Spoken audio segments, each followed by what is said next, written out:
So why supernatural hypothesis would be considered less valid than a natural hypothesis in claims of causation? And the short answer is that things that do not exist cannot be the cause of other things.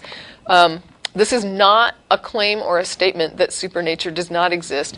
It's a statement that asserting, let's see, it's not a statement that supernature does not exist. It is a statement asserting that in order for anything, including supernature, to be put forward as a valid cause, that thing must at the very least be existent. Right. I mean, it's something that we all agree on. If a thing doesn't exist, it can't be a cause of other things. If it does exist, it can be a cause of other things. It's just merely a baseline.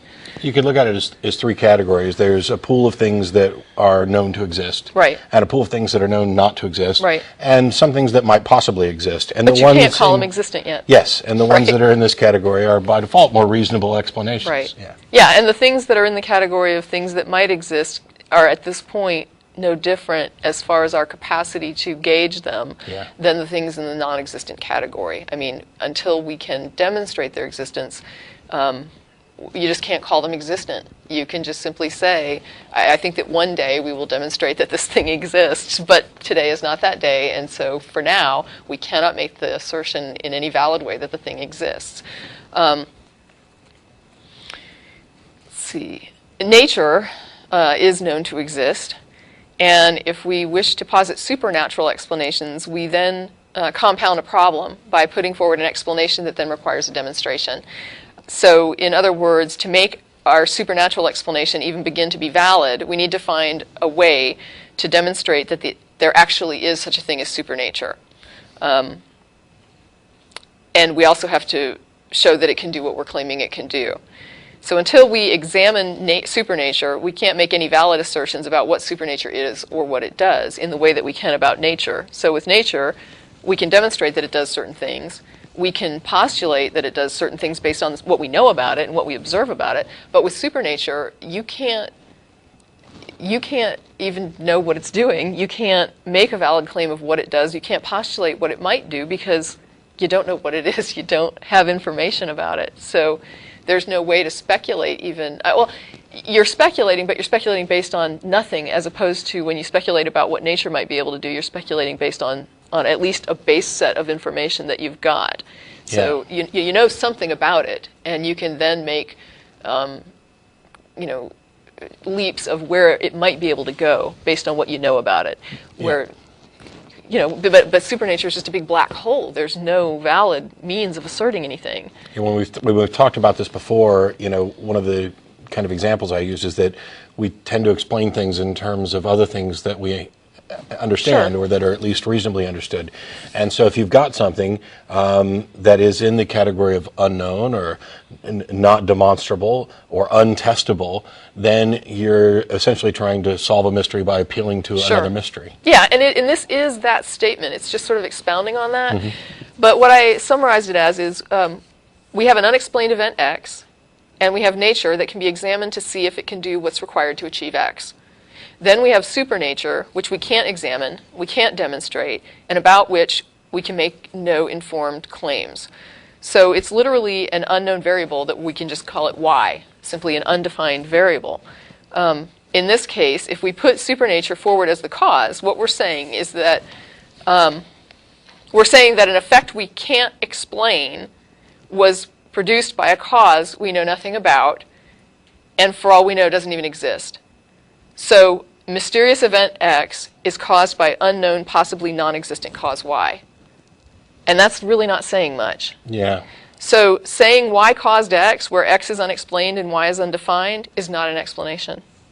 And I want to note that piling on more claims about Y is not defining Y. It really isn't. Because when somebody says, well, Y is my God and it's the God of the Bible, and Y, you're just making more claims about Y that are then claims about attributes or causation of the thing that we are unable to examine. So you're just piling on the claims that have the same problem of it requires a demonstration of the existence of the thing in order to verify that what you've just said about it is correct.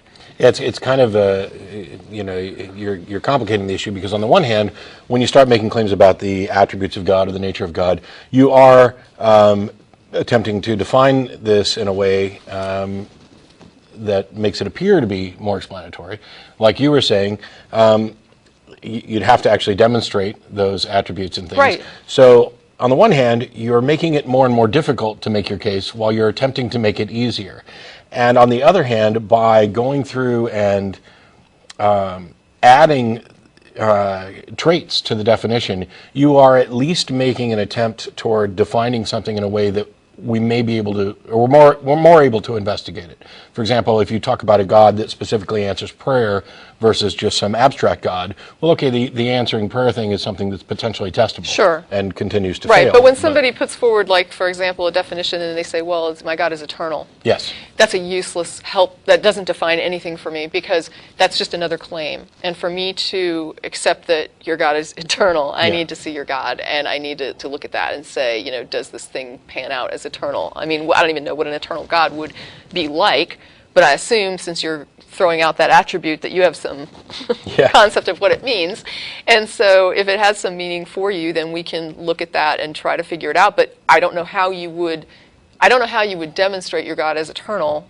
Not only that, but a lot of those characteristics they add, like eternal, are utterly irrelevant to the point they're trying to make. They might as well say, my God is pink with polka dots. Right, exactly. Because whether or not it's pink with polka dots or eternal doesn't really have any effect so far as we can, unless you want to claim that only pink polka dotted gods that are eternal can answer prayers, in which case, you know, okay, let's put that to the test, and first you've got to find a pink polka dotted God. Well, I think I will just throw in the analogy real quickly, if I can. I wanted to use an example of, like, if you've used the example before of somebody claiming they own a pet, like a cat, and then you go to their house and you're looking for evidence of that pet. There's no litter box, there's no food dish, there's nothing that indicates a cat. Then you start getting more and more suspicious. Do they really own a cat?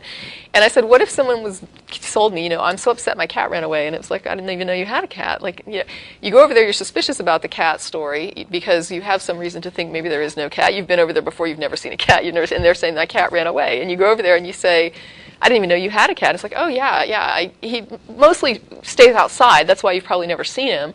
But if you go in the back, there's this big hole he dug. And you go out back and there's a hole like someone's put in a swimming pool. And you're thinking, wait, you have what kind of cat do you have? Oh, it's just a tabby, just a little tabby. Oh, did you see that oak tree that was knocked down in my front yard? Yeah, I was going to ask about that. Well, yeah, when he was running away, he hit the oak tree and just knocked it down, like splintered it like a toothpick. Okay, well, I know what a cat is. Yeah. And they're telling me it's a common cat. It's not some bizarre, not a tiger that tried to climb your oak tree and knocked.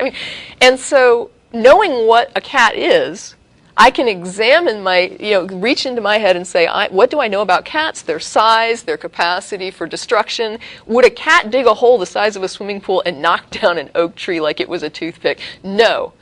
So examining what you're claiming as the cause allows me to make a judgment about what you're claiming and come to the conclusion that this can't be correct.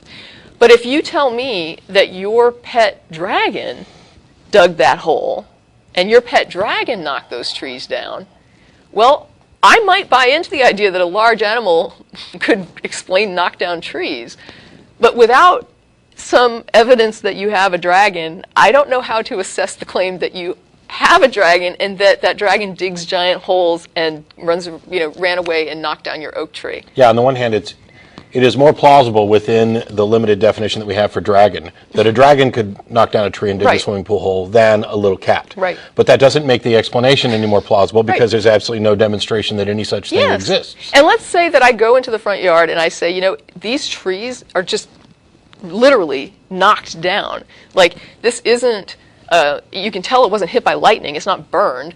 And I can see that it wasn't, chainsawed down. There's no clean cut to this thing. And I honestly don't know what would blunt force an oak tree down. It still doesn't convince me that you have a dragon. Yeah. And the fact that I can't on the spot explain what happened to your oak tree doesn't convince me that you own a dragon. And it doesn't convince me that your claim of causation of that dragon is correct. And this is part of, I think, what gets me about argument from ignorance, is the idea that if I can't explain those trees, that means your dragon story's true. And it's like, no, it really doesn't. Yeah. It really doesn't. It means I have trees that are knocked down, I don't know how it happened, and I have somebody claiming it's something that I'm not even sure exists. And so I have a mystery on my hands, but I'm certainly not looking at that as evidence that a dragon exists. Yeah, and that's something that comes up quite a bit, even in emails. You've had emails to this effect, and so have I. We've talked about them before in the past. By the way, argument from ignorance, we're not, for Right. clarity, it's not that you're stupid. It's a particular logical fallacy that assumes that an explanation is correct as long as it hasn't been disproved, or an alternate explanation hasn't been proved. And we get emails from people saying, well, I understand what you guys are saying and you seem reasonable, but I had this thing happen to me 23 years ago, and can you explain this? No. Can you explain it in any way other than God? I could probably come up with something, but I have no idea what the explanation for that is. I'm not even sure that it happened in the way that you're reporting it, because it's 23 years ago and you were 7 and your memory is not exactly pristine. Some of the things that I've done to 7-year-olds with magic tricks and stuff, they're going to misremember. Right. And 23 years later, I walked on water instead of just drinking it. But the fact that we get so many of these where people, they feel justified. It's that old adage about the conclusion is the point where you stopped thinking. You stopped investigating, you stopped looking for other explanations, you gave up and you said, this is just unexplained, I can't come up with anything, but this guy says that it was because of God, and you know what, screw it, that's a good enough explanation for me, so I'm just going to go with it until somebody proves me wrong. And you feel reasonable. You're wrong, you are not in any way being reasonable. What you are doing is ending your frustration at not knowing with a pacifier. Right. And I wanted to point out, too, that the argument from ignorance, one of the things that interests me about that is the consistent claim that we hear that atheists are arrogant for refusing to accept that it could be the dragon that knocked down the trees. That somehow that's an arrogant statement to say, I just can't accept that a dragon knocked those trees down. I don't know what caused it, but until a dragon becomes part of the bin that includes the existent items, I don't think we can consider it as a cause. If we were going to put the dragon forward as a cause, we need to show that there are such things as dragons, and then we can talk about whether or not a dragon knocked your tree down.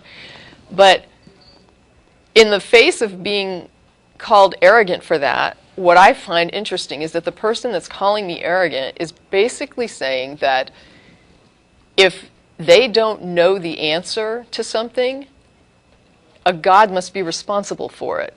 That there's no way that they could be personally ignorant, or that they could be, that either mankind or an individual human being could be unaware of how something functions or the explanation for something, and those things must just be eternal mysteries from God, as opposed to things with explanations that we haven't figured out yet or that we don't have an explanation for yet. I see that as extremely arrogant. Yeah.